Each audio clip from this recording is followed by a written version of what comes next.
Wrestle with important ideas relevant to today. I'm Kim Bodemer, and I'm the Director of Adult Learning here at Hebrew College. And we're thrilled that so many of you have set aside this hour to learn and explore and grow with us. The holiday of Passover, the beginning of the story of the Jewish people, begins in just under 2 weeks. And some of us have already begun our preparations. Today's session, led by Hebrew College President Rabbi Sharon Cohen Anisfeld, will help us explore our journey out of Egypt. I'm not going to read the entire description of the session, since we'll be jumping in just a minute, but I'd like to share one part as a frame. In the description, Rabbi Anisfeld says, "No place, no matter how desperate, is beyond the reach of God's redeeming hand. Yet confronted with the urgent problem of human suffering then and in our own time, we must struggle to understand our own place in this story."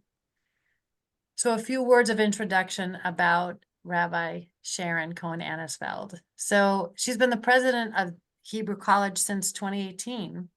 She came to Hebrew College in 2005 and served as the dean of students for 1 year, and then as the dean of the rabbinical school for 11 years, from 2006 to 2017. Rabbi Anisfeld graduated from the Reconstructionist Rabbinical College in 1990 and subsequently spent 15 years working in pluralistic settings as a Hillel rabbi at Tufts, Yale, and Harvard universities.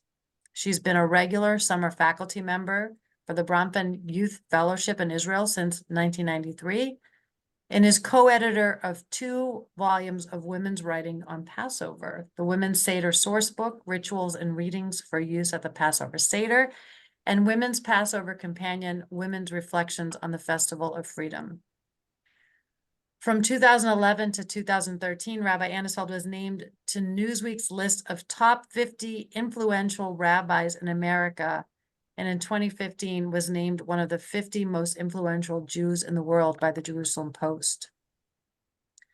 She writes and teaches widely, weaving together Torah, rabbinic commentary, and contemporary poetry and literature in her wise and compassionate approach to the complexities of the human experience and the search for healing and hope in a beautiful but fractured world.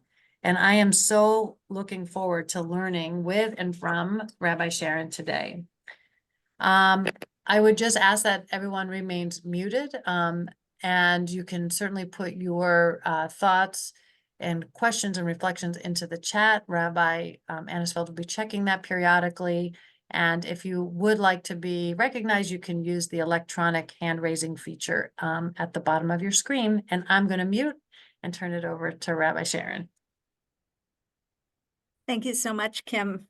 It's really wonderful to see everyone, both familiar and unfamiliar faces on the screen. How's my sound? Just give a thumbs up if you can hear me okay. Yep, great.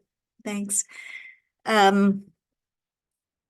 Chodesh Tov, we just moved into the month of Nisan yesterday, so I suppose those of us who are stressing about preparing our kitchens and our homes for Pesach are ratcheting it up a bit. I wanted to start actually by acknowledging, and then we're going to move into some sources, and really I hope this will be a very interactive session as we move through the sources together. But I wanted to start by saying a couple of things. The first is I just wanted to acknowledge that I think for many of us, I've certainly been having these conversations over the last days and weeks. For many of us, this is a particularly difficult, complicated Pesach to be moving into, to be preparing for. I was speaking yesterday, I was doing a podcast session with an old friend and former student, Dr. Yehuda Kurtzer of the Hartman Institute, and he started by saying, you know, I always feel our lives are organized in my home and my family, our lives are organized around the Jewish calendar, and I always feel like the holidays somehow come at the right time. And this year, somehow Pesach doesn't feel like it's coming at the right time. He said, I don't know how to lean into, to recline into a sense of freedom and renewal in this moment when the world feels so broken. The hostages are still in tunnels. You know, the war is continuing in Gaza and in Israel, and there's just so much suffering. And what does it mean to move into this celebration of freedom in this time? And so I think a lot of us are wrestling with that question. It's of course not a new question in Jewish history. Right. And in fact, the Pesach Seder itself, the Haggadah itself, really has woven through it. One of the paradoxes that's woven through it is the recognition. On the one hand, we say at various points in the Seder, once we were slaves, now we are free. And we sort of give thanks for the redemption that we've experienced.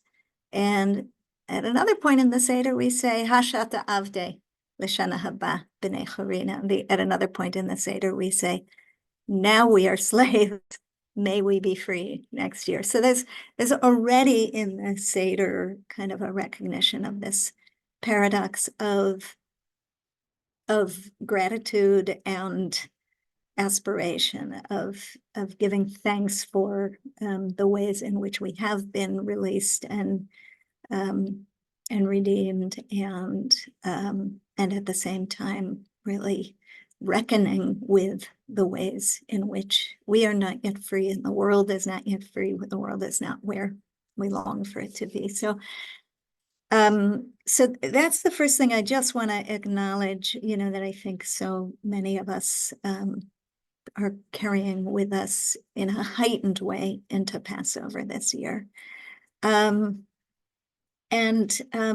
The other paradox that feels really central to this story and that I carry with me very much this year, every year actually, and that's really the focus of our session today, is this a story? And this relates, I think, very much to our human experience. I should say, whenever I talk about theological questions, one of the things I'm really interested in is what does it mean for our human experience? I'm not that interested in theology separate from the human experience. So I will make that confession up front. But this other paradox is when we think about this story of our journey out of slavery, our journey toward redemption, and of course it is not just a story of some ancient past, but it is a story of kind of an eternal present, always wrestling with that question of how do we move toward redemption, out of slavery, out of oppression, and toward a world redeemed. There's this fundamental question of, is this a story of divine deliverance, or is it a story of human agency? What's our role in this story? There's, in terms of kind of classic Jewish language and the language of the Haggadah, right? The statement that kind of stands at the center of the whole story, both biblically and then in the Haggadah. Once we were slaves in Egypt, but God brought us out from there with a strong hand and an outstretched arm, right? B'yad chazaka u'vizroa netuyah. There is this very deep way, those words are kind of etched into our consciousness, and there's a very deep way in which our defining memory as a people is bound up with a sense of utter dependence on God, right? This is, in those terms, in that language, in that formulation, this is a story of our being rescued from a devastating, despair-filled situation through divine intervention. And of course, classically, the traditional Haggadah really leans into that, right? Puts the emphasis, the dagesh on that, and leaves out, doesn't even make mention of Moses in the Haggadah. Sort of like, I remember when I first learned that as a kid, it just was so startling, right? So there's this very deep way in which I think the tradition sort of invites us into experiencing this as a story of divine intervention, divine redemption. This is not in our hands. And at the same time, they're certainly, interested in what people grew up with here, but certainly in my growing up and then in my teenage and young adult years, I went to so many different seders, liberation seders and social justice seders, where this was all, Moses was a radical activist who had sort of led the way to this, revolution and to freeing the Israelites from slavery in Mitzrayim. And so it's very much a story of human agency and the human struggle against injustice, and resisting tyranny, resisting pharaohs in every generation. And of course, it's not only a Jewish story in that sense, but a story that's picked up by so many other traditions and cultures. So we have a little bit of a, as with so many things, there's a little bit of a, I think, binary that's been set up, a little bit of a dichotomy between, those who really want to claim this story as a story of divine intervention and those who want to claim this story as a story of human agency. Those of you who know me know that I cannot resist trying to disrupt that dichotomy a little bit. And so the sources that I want to look at are sources that I think disrupt that dichotomy and really see this in very deep and interesting ways as a story of partnership between God and human beings in bringing about redemption. So I want to kind of look at the ways in which some of these sources are understanding that partnership. Before we do that, before we move into the sources, I actually want to invite, I want to ask a question and just invite a few comments. And the question I want to ask is to take seriously, I don't want to set these up as straw men, the divine intervention view and the human agency view of this story. So I actually want to take a couple minutes just to hear you reflect on what do we gain spiritually, emotionally, intellectually. What do we gain when we understand this as a story of divine intervention? Like, why is that important for us as human beings? And what do we gain when we read it as a story of human agency? So I'd just like to hear a few voices on each of those, kind of make the case for why it's actually really, why each of those is really important for, or what each offers us, kind of in terms of the spiritual resource that it offers. Randy Stein, and then Rabbi Van Langton. Yeah. Well, the first thing I guess I think of is if I recall the story correctly from in the Torah, we were enslaved for 400 years until we cried. And so while God was up there waiting, as it were, something had to come from us. So I guess, to be honest, I guess I tend to move toward the partnership model, that there is a force, but we have to engage with the force. Beautiful, beautiful. And I'm, Baruch Shekivant, as they say, we're gonna begin when we move to the sources. We're gonna begin with, in a sense, with the human cry. But thank you. So you're already with me on the partnership model. Let's hear just a few other comments, and really don't hesitate to say, like, what, another way to phrase the question is, what's important to you about not losing the divine involvement, or what's important to you about not losing the human agency? Yeah. Rabbi Langton.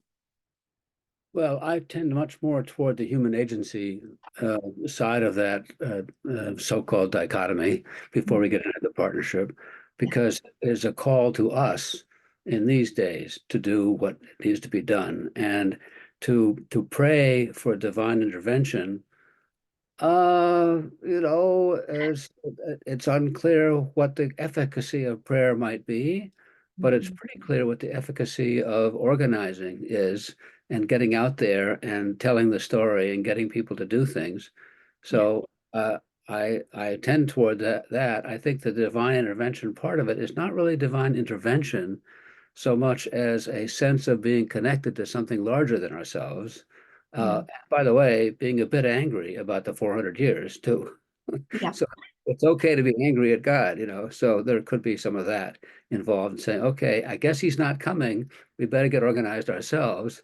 So in the sense, it's a partnership with divine inaction that causes us to become more active. Okay. Nice. There's about at least 4 layers in what you just said. Oh, Really rich and important. So, but first, just to lift up, right, that so important, the sense of, you don't want to let human beings off the hook. I mean, you really care about that call, that summons to responsibility.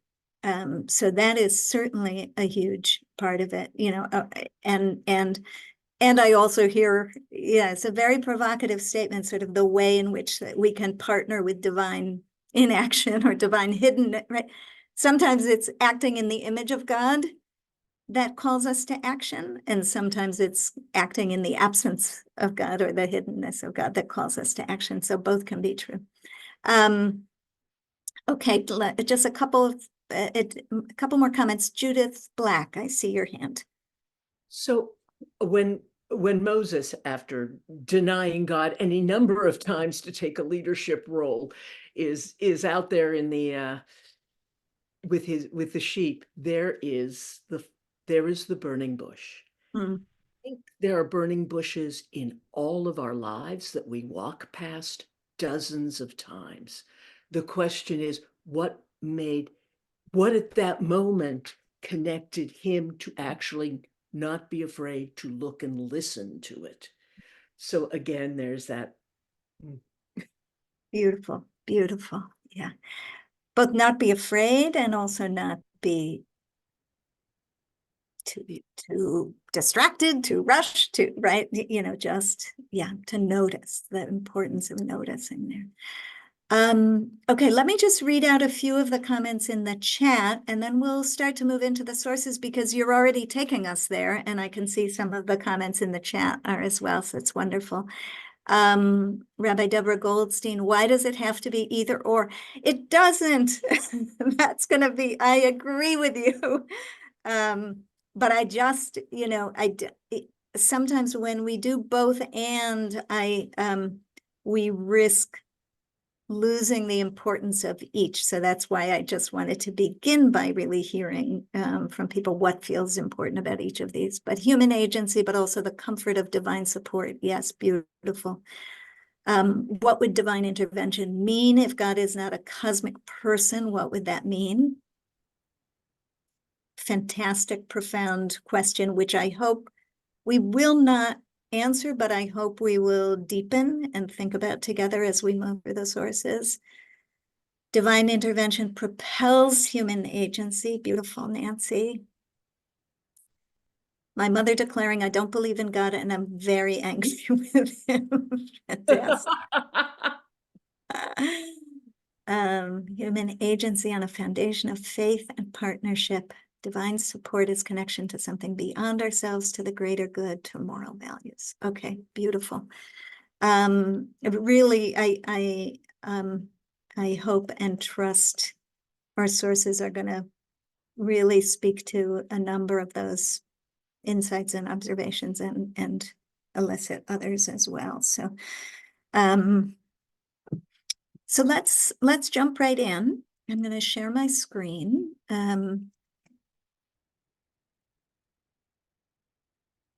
How's that? Kim, is that okay? Great. Okay. And keep in mind, we'll play with this a little bit, but just the language of strong hands and outstretched arms, which is the language, as I said earlier, that we associate with the divine role in this story.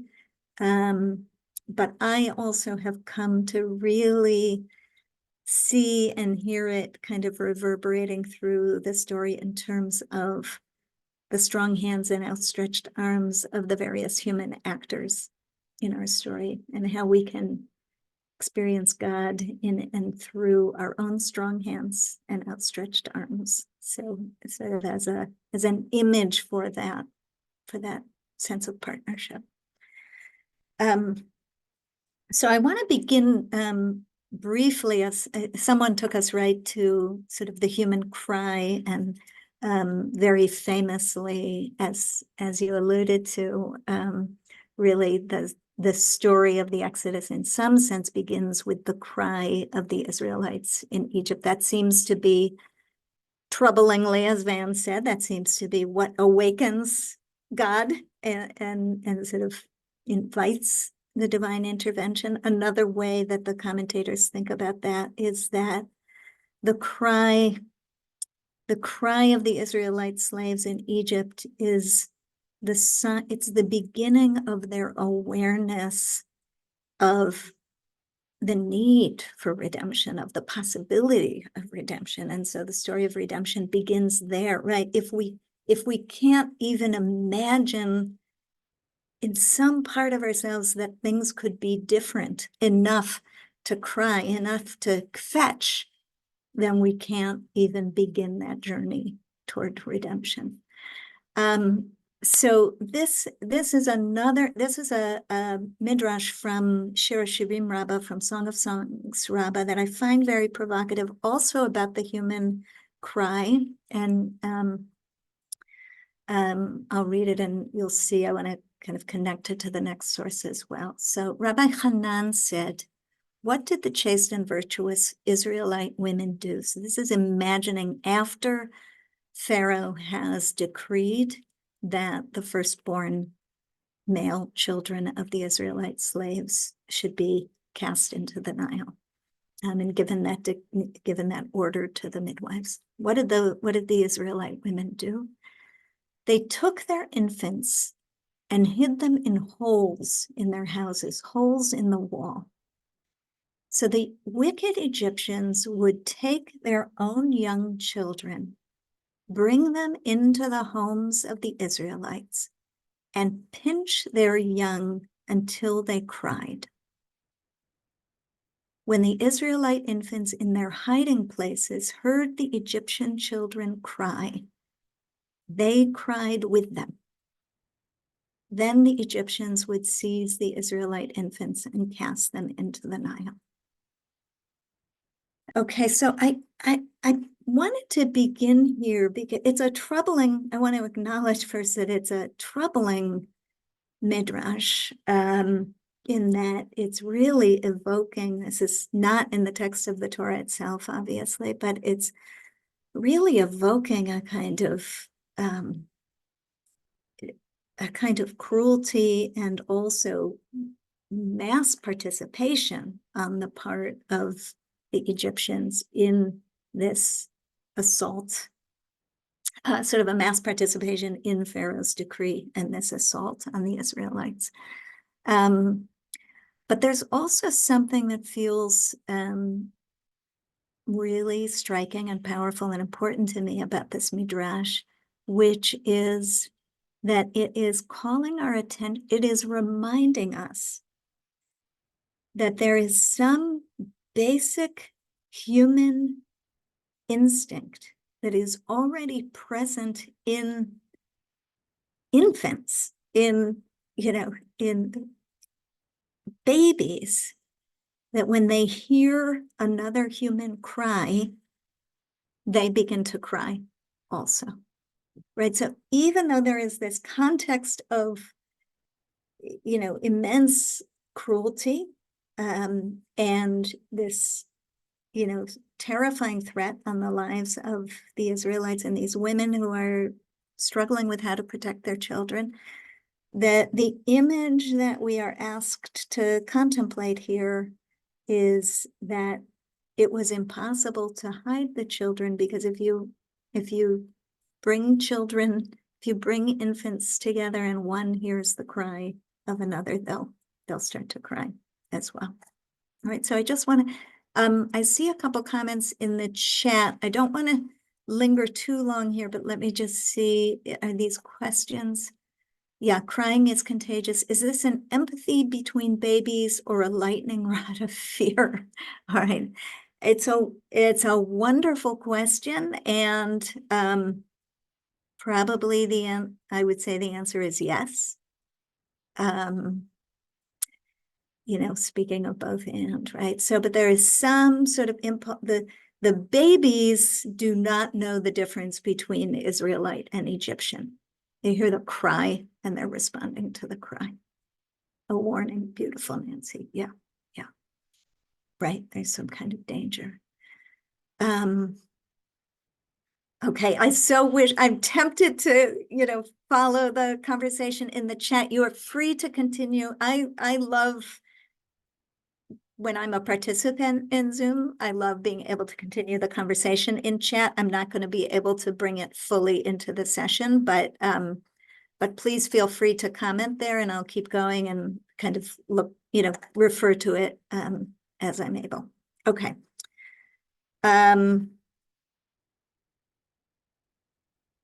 Let's move to the next source. And keep in mind that cry, the cry of the baby. So this next source, and here we're going to begin to lean a little bit more directly into this question of human divine. So this next source is comes from an unlikely place, from the Talmud, from Masechet Megillah, and it's in the context of a conversation actually about the book of Esther. But there is this amazing statement made there that I just love. So, and it comes as a comment on the image, right? Just to remind all of us, the image of Pharaoh's daughter at the Nile River, when she goes down with her handmaids to the river, and she suddenly hears the cry of a baby from the basket on the Nile. Of course, it's Moses. And she says, I didn't include it here, but I want to just include the language because it's so poignant and striking. Right, the daughter of Pharaoh came down to bathe in the Nile while her maidens walked along the Nile. She spied the basket among the reeds. So first she sees and sent her slave girl, this is going to be important, her slave girl, her amata, to fetch it. When she opened it, she saw that it was a child, a boy crying, and she took pity on it and said, this must be a Hebrew child. And of course, that launches the next part of the story. So this passage from Megillah kind of picks up on that moment of Pharaoh's daughter seeing the child, hearing the cry, reaching out and pulling the basket out of the Nile. And it says this, Rabbi Yochanan said, and now this is, sorry, it's a little confusing, but I know you can stay with it. So it's talking about Esther first and then comes back to Pharaoh's daughter. So talking about Esther, the text says 3 ministering angels encountered Esther at the time when she was walking into the king's palace, into Ahasuerus's palace, unsummoned. And as Esther walked into the palace at that time, very dangerous moment. She doesn't know if she's going to be executed for going into the palace unsummoned. And the text says she was accompanied by 3 angels. One raised her neck, so helped her stand tall. One pulled a thread of grace over her, a chut shel chesed, and one stretched the king's scepter. One actually made the king's scepter reach out to welcome her. That's the role of the angels there. And then it makes this amazing move. And it says, similarly, you find with the arm of Pharaoh's daughter that it miraculously stretched to 60 amot. Amot are the length of your forearm, basically. So Pharaoh's daughter, this text asks us to imagine Pharaoh's daughter's arm, when she reached out to pull the basket with baby Moses in it, that her arm miraculously stretched to 60 arm lengths. When she extended her hand to reach for the baby, to reach for Moses as he lay in a basket in the Nile River. Okay, now I need to be able to see you. So keep that image in mind. Just Pharaoh's daughter sees the child, hears him crying, reaches out her arm, and it miraculously extends to 60 amot to pull him out. What's going on? It's my basic question. I once heard Rabbi Bravender in Jerusalem teaching, and he said, there are only 2 questions to ask about any text when you're studying rabbinic texts. The first question is, what is it saying? And the second question is, how can it say that? So I love that. So what's it saying, first of all, and why?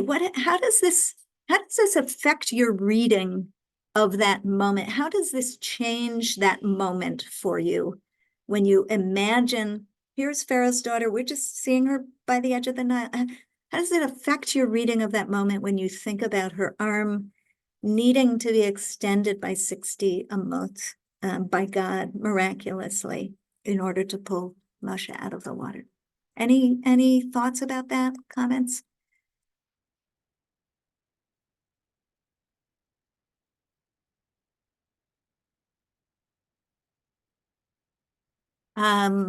Shira, I'll call on Shira for Van, thank you, but I'm going to give somebody else a chance first. Yes, yeah, thank you.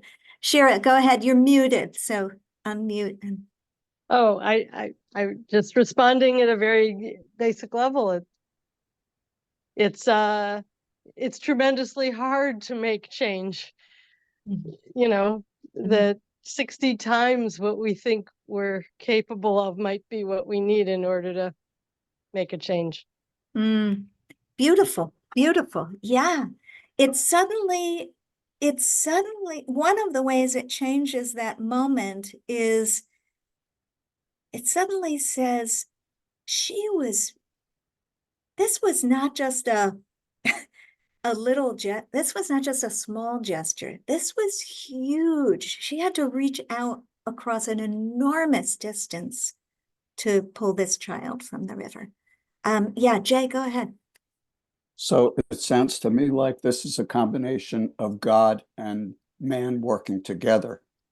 She wasn't able to actually outstretch her arm that far, so God helped with that, but it was her initiative as well that needed to be done. Beautiful, beautiful, right? It's very important, I think, as you're suggesting, it's very important. The text first says she reached out her arm. And then says, and then the Midrash reads it, and then God extended it, right? So there's that first, there's seeing the child, there's hearing the cry, there's reaching out the arm, and then there's some force that allows us to reach out further than we imagined we could, but only then. I love that. Yeah, thank you. Thank you. By the way, I should have said the Midrash is is doing a word play here. The Hebrew word for her handmaid, right? The text says her handmaid went to, she sent her handmaid to pull the basket out. The Hebrew word for handmaid here is amma or amata. So you can hear the sound of that. So that same word, amma, is the distance of, that forearm, right? So the 60 amot is plural of amma. So this midrash is reading it as saying, the text isn't telling us she sent her handmaid. The text is telling us that her arm stretched in this, with that word amma, amata, it's telling us that her arm miraculously stretched in this way. Okay. Let me just pull in a couple of the comments from the chats and then we'll move to the next text.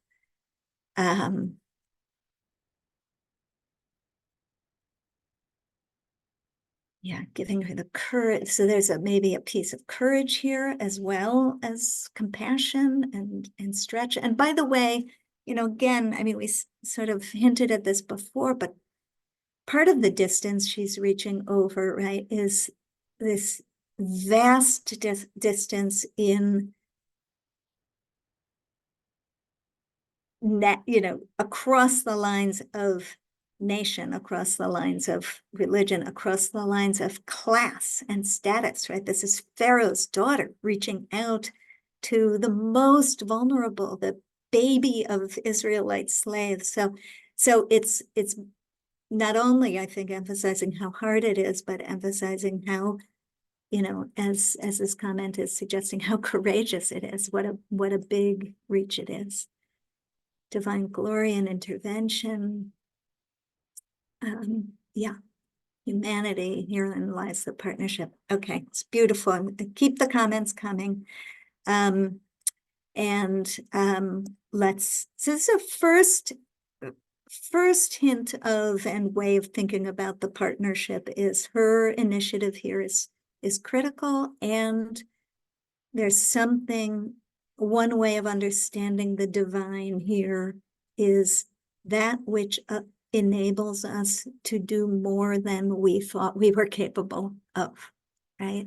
One of the ways actually among the Hasidic masters, one of the ways, one of the words that gets associated with the divine, associated with God, is the word od, which means more. And God is understood as the od within it, like that little bit more than you thought you had. That is God working in you and through you.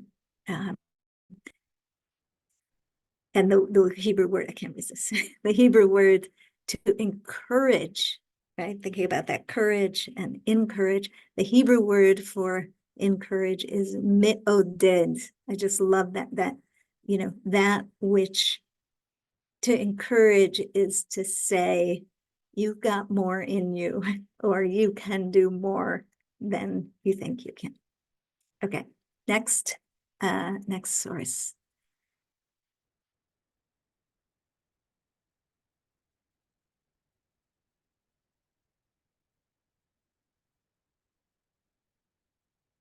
Okay, so this is going to take us back to the cry that that someone mentioned right at the beginning. And is there someone who would like to read this one? This is actually from Rav Soloveitchik, from Rabbi Soloveitchik.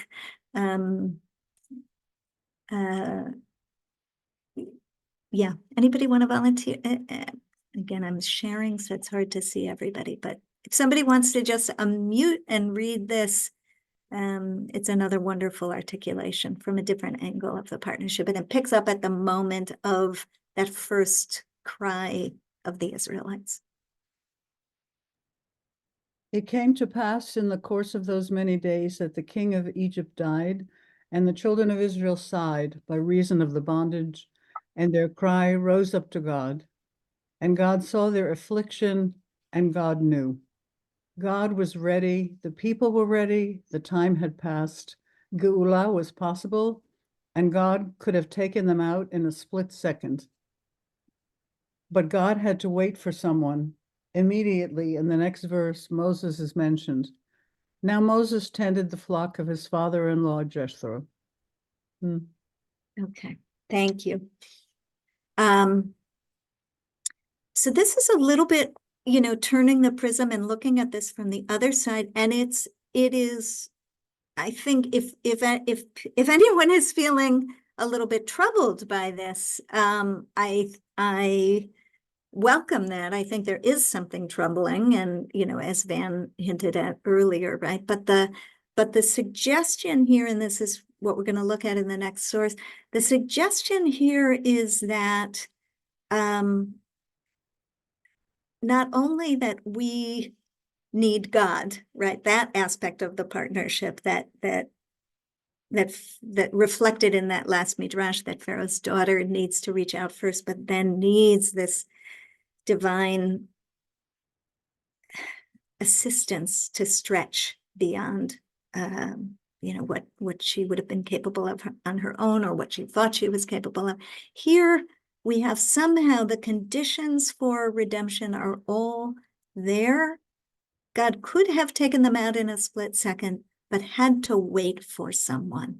And then, of course, it's the next verse where Moses is reintroduced, and this leads into the encounter between God and Moses at the burning bush. So we kind of have to linger on this question a little bit of not only what is our responsibility, but what does it mean, and what does it do to us to think of God as needing us in this story, needing to wait for us, needing us. So the next midrash from Shemot Rabbah really takes that even farther, I think, and it's a short and, for me, really interesting and provocative midrash. So I'll read this one just to kind of explain it as we're going through it. So this midrash picks up on the fact, this is it's commentary on the encounter at the burning bush, and it picks up on the opening cry when God calls out to Moses at the burning bush, right? Moshe, Moshe is how, God calls out to Moses there. And it's actually an interesting, I think the midrash almost invites us actually to think about, like, how are we hearing that? How are we imagining that call, right? Is it a whisper? Is it a shout? Is it how are we even imagining what that call is? But here's what the midrash says about it. Moshe, Moshe. Here the Hebrew text provides no, it's called a pasek in Hebrew, no stop equivalent to a comma between the two occurrences of the name Moshe. So what's going on here? In most cases, and the midrash actually brings a bunch of examples, in most cases in the Tanakh, when God calls out to a human being, when God calls out to Abraham during the Akedah, Avraham, Avraham, when God calls out to Jacob, Yaakov, Yaakov, when God calls out to Samuel, Shmuel, Shmuel, each time there's a little vertical line between the repetition of the names. And that vertical line, which is what's being described here, a stop equivalent to a comma, like that vertical line signals a little pause.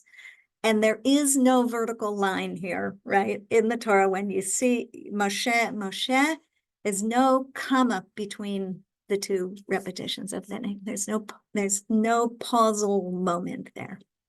So the midrash, it's one of the things I love about midrash is the ability to make a tzimus out of the absence of a little line, and not only a tzimus, but like a really powerful assertion about God, about the human experience. So the midrash says, why is that line missing here? Why is there no vertical line between Moshe, Moshe? Because, well, it doesn't say because, it says, it tells a story. This question may be answered by the parable of a man overloaded by an excessively heavy burden who cries out all in one breath. Oh my goodness, there's a mistake here. A mistake that, well, you're gonna have to forgive me. You'll see why it's a serious mistake.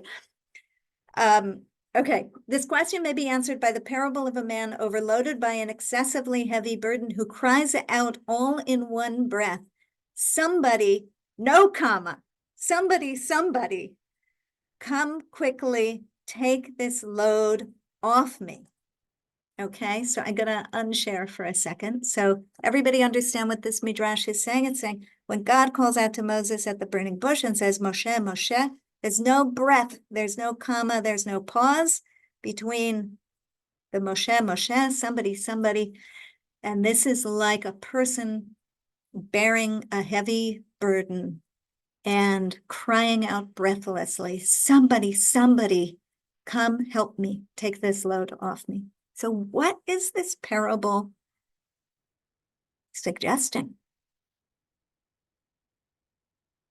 What's this parable suggesting about our question of partnership between divine and human?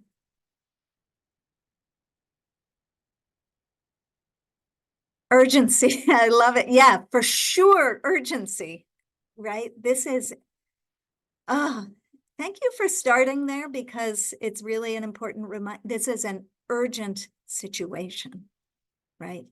Let's, yeah, really take that in.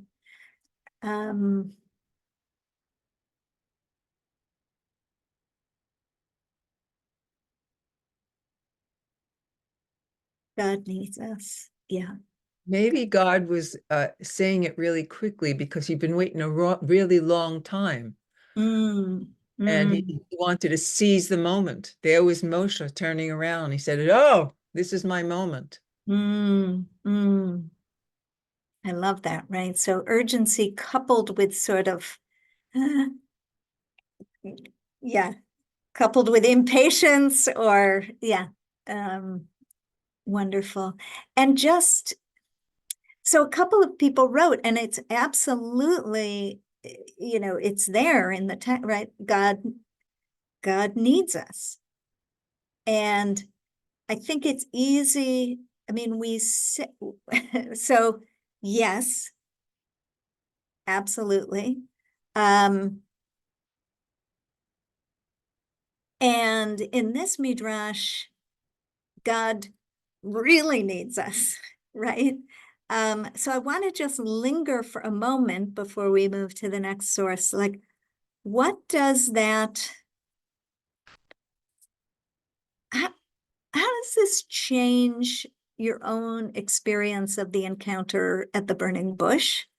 Or how does, like, I hate to be so, to put it this way, but how does this make you feel? How does it make you feel? Like the image really of this image of the divine in this moment of immense suffering for the people, and, you know, we're waiting for the process of redemption to begin. And God is analogized to a person crying out and say, somebody help. Like, how does that actually make you feel? Is it inspiring? Is it terrifying? Is it frustrating? Is it like, yeah.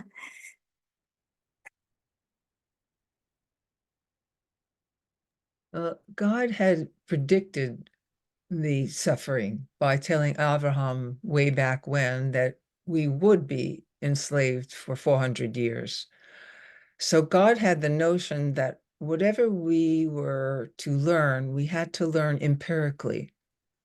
We couldn't just be told this is the way, you know, you should be kind to strangers, or, you know, we had to learn everything. We had to be shaped like you might shape steel in a fire, in a furnace. We had to learn all of that.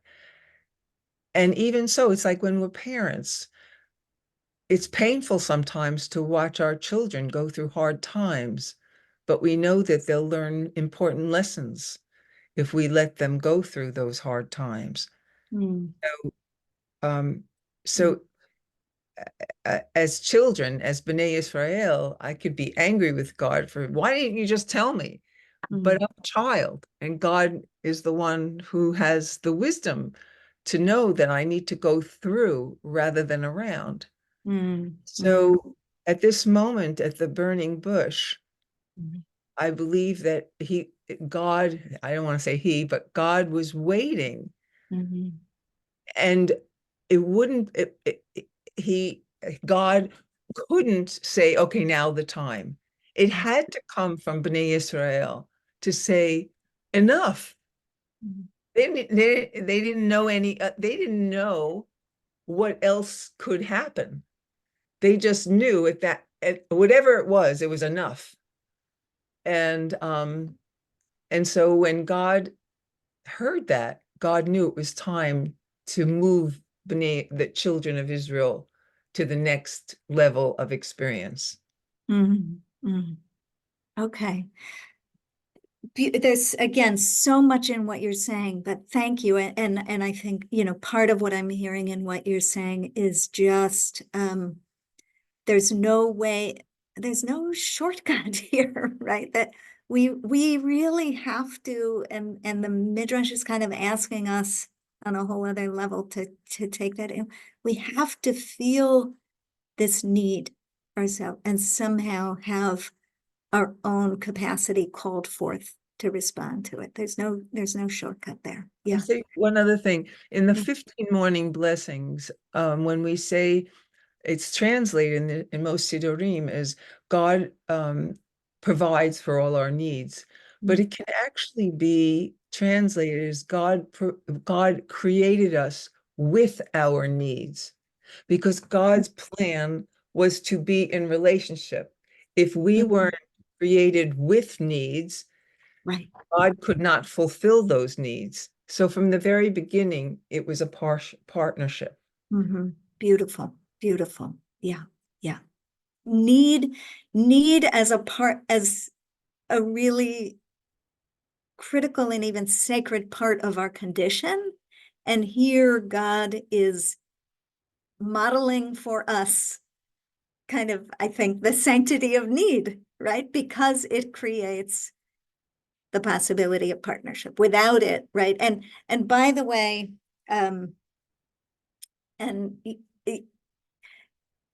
yeah, it's a model that is the far other end of the spectrum from Pharaoh, who presents himself as what it means to Pharaoh to see himself as God. We understand from the Midrash is to see himself as completely and utterly self-sufficient, as having no need. And right, we hear there's a line attributed to Pharaoh from Ezekiel that's been haunting me for the last few years, in which Pharaoh says, Li Ori va'ani asitini, the Nile is mine and I made it for myself, right? It's all, you can hear the Li Ori, that possessive I is like the ultimate narcissism. And the Midrash tells us that Pharaoh used to go down to the edge of the Nile when he needed to relieve himself, when he needed to do his ablutions, as my father-in-law, alav shalom, used to say. He would go down to the Nile early in the morning so that no one could see that he actually needed to relieve himself. No one could know that he had holes in his body. No one could know that he had needs. And God is giving us a completely, I think that's part of what's so important about this divine, this image of divine human partnership that God offers us here, is to model need, as you're saying, and to say that is divinity. I am a God who is in partnership, in need and in partnership with human beings. Okay, we'll take one or two more comments, and then we're going to actually skip to the last source. And I actually just want to say, don't worry.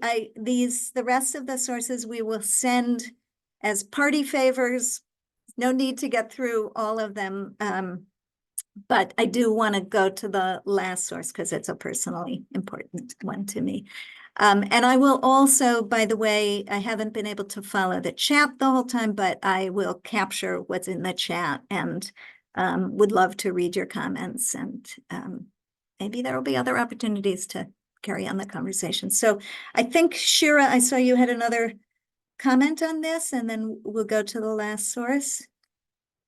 Yeah, I hope I can capture it.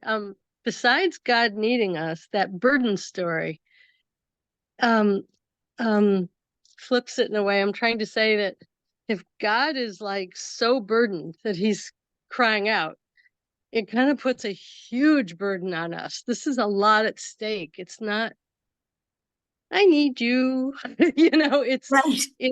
so it's that just struck me. I don't know if I can express it right, but it's just sort of, it's a really big thing we need to do to be involved in, like the whole enterprise is in danger if we don't kind of step up. Yeah. So something like Yeah. that burden Yeah. thing. Burden is like you could Yeah. die under a burden. You're crying out because you're thinking it's the end. Yeah. Yeah. Yeah, So, thank you. Thank you for emphasizing it, because I do think that's important. It's easy to say, yeah, we need God, God needs us. And then it's like, no, no, no, no, no. God really needs that. There's a lot at stake. And maybe we really need God. There is a lot at stake. It's, I think, you're helping to underscore, which feels really important. And I think there's also I don't know, I hear something here about there's not a sharp distinction. Our capacity to hear God's need is not separate from our capacity to hear human need, right? All of this whole redemptive process is dependent on the capacity to hear and respond to suffering, to need. I used to say, everybody likes to be needed, but nobody likes to be needed desperately. And when I think about the impact of this on us, this experience of being needed, I think about that, how like feeling needed kind of summons us, and feeling desperately needed kind of scares us.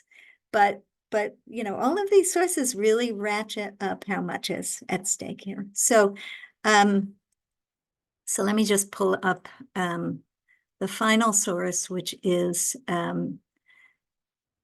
a source from actually a commentary on the redemption prayer, which is the Mi Chamocha in our daily liturgy. And it's by my brother, Rabbi Sharon Cohen, rabbi in Santa Barbara. And I'll read what he says, and I will just preface it by saying, and we'll close here, but I will say that this is a commentary.